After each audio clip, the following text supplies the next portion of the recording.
कांग्रेस नेता जगदीश मालवी के घर में घुसकर हुई परिजनों के मारपीट ने शहर की राजनीति में हलचल तेज कर दी है।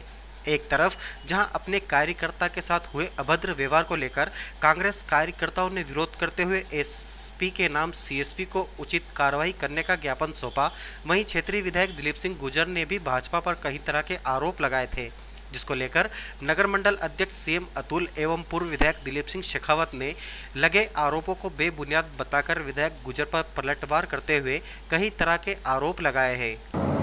कांग्रेस के मित्रों ने 1-2 दिन पहले एक ज्ञापन सीएसपी साहब को दिया है। कांग्रेस के बहुत जिम्मेदार पदाधिकारी जिले के अध्यक्ष माननीय सुबोध स्वामी जी ने भी बहुत सारी बातें करी है और वर्तमान के विधायक माननीय दिलीप गुर्जर जी ने भी कहा है और विशेष करके उन्होंने कहा कि लोकतंत्र की हत्या हो रही है और अनेक अनर्गल उन्होंने आरोप लगाया। मैं उनसे पूछना चाहूँगा कि अभी अटलावदा का एक व्यक्ति अगर वो ज़रूरत महसूस करेंगे तो उनके साथ में फ़ोटो, उसकी फेसबुक के आईडी के ऊपर फ़ोटो, वो एक बहुत बड़े गाड़ी चोरी के मामले में अभी 2-3 दिन पहले पुलिस पकड़ा है।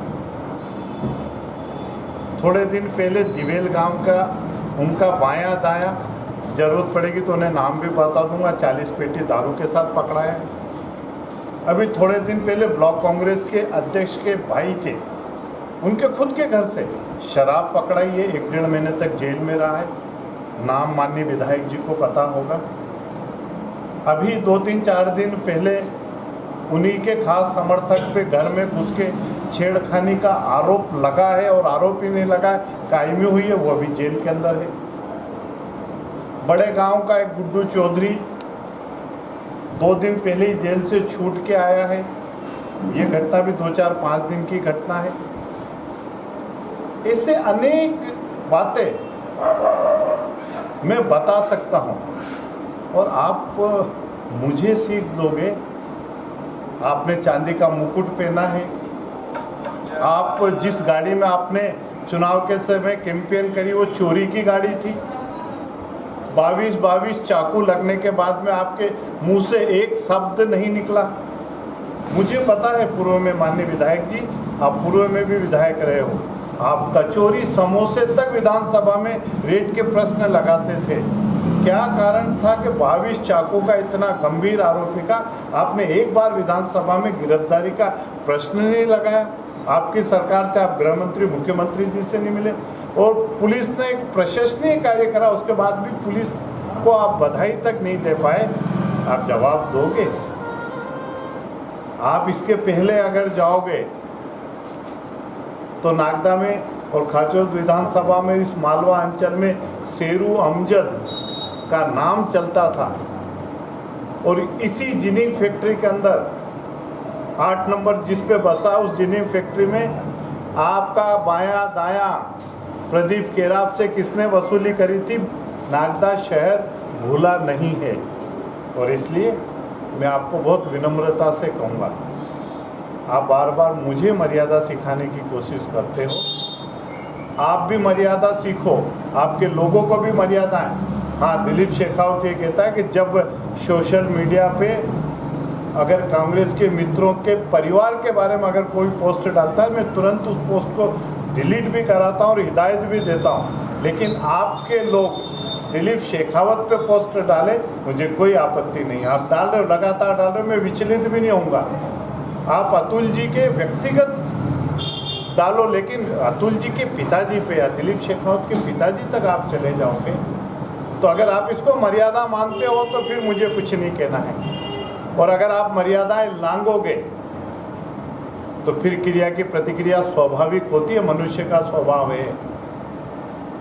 और इसलिए अगर आप जान उगाड़ने की कोशिश करोगे तो बहुत सारी चीज़ें आएगी सामने।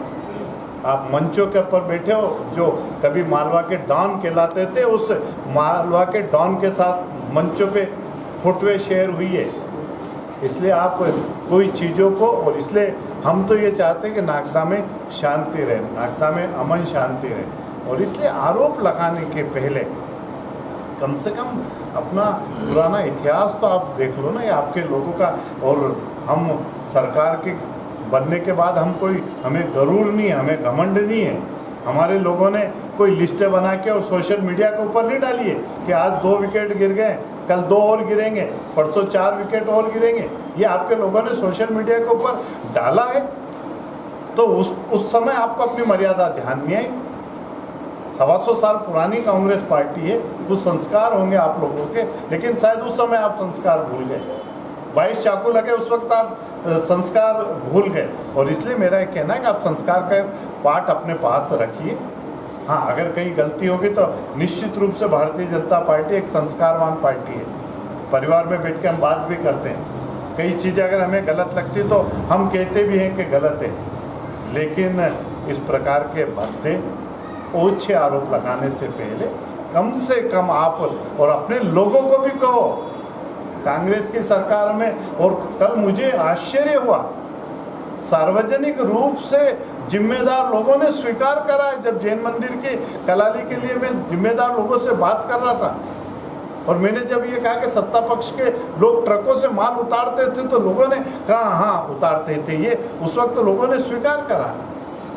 और इसलिए आप भाई अतुल जी हो या अन्य लोगों पे आप प्रतिस्पर्धा अगर आपको करना है तो प्रतिस्पर्धा विकास पे करिए, प्रतिस्पर्धा अच्छे काम से करिए। आप डेली आपका एक, और कई बार मुझे आश्चर्य होता, अभी एक दिन उन्होंने कहा दिलीप शेखावत जी को किसने अधिकार दे दिया वो निरीक्षण कर रहे हैं। अरे 5 साल मुझे जनता ने सेवा करने का अवसर दिया। भारतीय जनता पार्टी का एक जिम्मेदार कार्यकर्ता हूँ और हिंदुस्तान के 130 करोड़ लोगों को ये अधिकार है कि किसी भी निर्माण कार्य का निरीक्षण कर सकते हैं। तो मैं भी तो एक जिम्मेदार नागरिक हूँ। और आप भूल गए जब माननीय लाल सिंह जी राणावत जी विधायक थे और माननीय तराना के मालवीय जी PWD मंत्री थे, माननीय लाल सिंह जी राणावत को आपने बुलाया नहीं और नागदा के पास में एक सड़क का भूमि पूजन आपने कर दिया था। उस समय आप मर्यादा भूल गए थे। 1.5 साल के अंदर कांग्रेस की सरकार थी, माननीय अनिल फिरोजिया जी इस क्षेत्र के, और 1-8 लाख लोग नहीं 15 लाख से ज़्यादा लोगों के वो जनप्रतिनिधि है। आपने कई जगह उनका नाम नहीं लिखा, कई जगह उनका निमंत्रण कार्ड के ऊपर नाम नहीं लिखा। उन्हें कई कार्यक्रम में, जिसमें मध्य प्रदेश के माननीय मंत्री कार्यक्रम में, और आपने उस कार्यक्रम में उनको नहीं बुलाया, जनपद के अध्यक्ष को नहीं बुलाया। और तो और थोड़े दिन पहले आपने 22 गांव के 29 करोड़ की महत्वपूर्ण योजना, उस महत्वपूर्ण योजना का लोकार्पण भगतपुरी के अंदर करा। और भगतपुरी का मेरी जो जानकारी वो बता रहा हूँ, भगतपुरी के सरपंच, चूंकि वो बेचारा अनुसूचित जाति का था और कांग्रेस का जिम्मेदार कार्यकर्ता था, लेकिन आपने उसका नाम भी देना उचित नहीं समझा। उस वक्त आप मर्यादाएं भूल गए। इसलिए मेरा कहना है आप मर्यादा बिल्कुल मत समझाइए। हमें पता है मर्यादाएं क्या होती है, और भारतीय जनता पार्टी एक राष्ट्रीय विचारधारा वाली पार्टी है और उसे पता है किस प्रकार के संस्कार होना चाहिए एक राजनीतिक कार्यकर्ता के। 5 साल तक हम भी विधायक रहे। आप बड़ी बड़ी बातें करते हो। गोल्डन केमिकल को मुझे पता है, मैं माननीय शिवराज सिंह जी, माननीय गोपाल भार्गव जी, माननीय राकेश सिंह जी, माननीय अनिल फिरोजिया जी, माननीय तावरचंद जी, ऐसे बड़े लोगों ने कलेक्टर से बात करिए। आपने कहा था कि एक वाजिब बिल्डिंग को भी आपने कह दिया प्रतिष्ठा बना ली थी, उसको तोड़ दो। उस वक्त आप मर्यादा भूल गए थे। और इसलिए मेरा कहना है मर्यादा आप बिल्कुल मत सिखाइए, बिल्कुल भी। अपने कार्यकर्ताओं का आप नियंत्रण में करिए। अपने कार्यकर्ताओं को एक ट्रेनिंग कैंप लगाइए और उनको ट्रेनिंग दीजिए कि किस प्रकार से शुचिता की राजनीति की जाती है। बहुत विनम्रता से मैं माननीय विधायक जी से कहूँगा। और आप मुझे तो बिल्कुल भी ज्ञान बांटने की जरूरत ही नहीं है। मैं एक जिम्मेदार कार्यकर्ता हूँ भारतीय जनता पार्टी का। भारतीय जनता पार्टी की सरकार है और विकास के लिए अपना जीवन भी अगर समर्पण करना पड़ेगा तो जनता के हित में विकास के लिए अपना जीवन भी समर्पण करूँगा। मैं कोई मेरे परिवार के लिए नहीं। कई बार वो बहुत छोटी बात कर देते कि दिलीप शेखावत ने 1.5 साल तक अपने धंधों को बढ़ाने के लिए समय लगाया। मैं तुमसे पूछना चाहता हूँ कि आपका धंधा क्या है? चलो खुली चुनौती। दिलीप शेखावत ने अपनी ज़िंदगी में 20 साल नौकरी करी है और नौकरी के बाद अपने व्यवसाय को बढ़ाया। अगर व्यवसाय करना पाप है तो मैं व्यवसाय करूँगा, लेकिन आपका क्या व्यवसाय है बताइए दिलीप जी गुर्जर। आप जितना खर्चा करते हो, आपकी तनख्वाह 1.25 लाख रुपये, उसके बाद आप दूसरा खर्चा कहाँ से कर रहे हो? आपने ज़मीन बेच के चुनाव लड़ा है। वो ज़मीनें कहाँ से आई। और इसलिए मेरा कहना हल्केपन पे बिल्कुल आप मत आओ, और अगर हम हल्केपन पे आएंगे तो शायद बातें बहुत सारी चीज़ें होंगी। और इसलिए हर घटना को आप भारतीय जनता पार्टी से मत जोड़ो, क्रिया की प्रतिक्रिया होगी, कुछ लोगों को समझाइए, एक शुद्ध मन से राजनीति करिए, अच्छा लगेगा। आप 1.5 साल में कुछ नहीं कर पाए, ये जनता को पता है। अब जो कुछ होगा वो भारतीय जनता पार्टी के कारण होगा, माननीय शिवराज सिंह जी के कारण होगा, माननीय थावरचंद जी के कारण होगा, माननीय सांसद जी के कारण होगा, और असंख्य भारतीय जनता पार्टी के कार्यकर्ताओं के पुरुषार्थ के कारण होगा। तो इसलिए मैं फिर एक बार उनसे विनम्रता से कहूँगा, अपने कार्यकर्ताओं का एक ट्रेनिंग कैंप लगाए, उनको ट्रेनिंग दे। माननीय सुबोध स्वामी जी को भी कहूँगा कि माननीय सुबोध स्वामी जी, कुछ भी आरोप लगाने के पहले कम से कम आप भी, मैं आपको मानता हूँ, आप माननीय दिलीप गुर्जर जी से बहुत ज़्यादा समझदार हो, इसीलिए आपको बार बार माननीय दिलीप गुर्जर जी आगे करते हैं, हर वक्तव्य को आप देते हैं। आप अच्छे आदमी हो, सज्जन आदमी हो, लेकिन सज्जनता के साथ में कुछ चीज़ें आप भी थोड़ा सा पता लगा लें कि भाई क्या है, और अगर पता लगाओगे तो बहुत सारी चीज़ें ठीक होगी। धन्यवाद।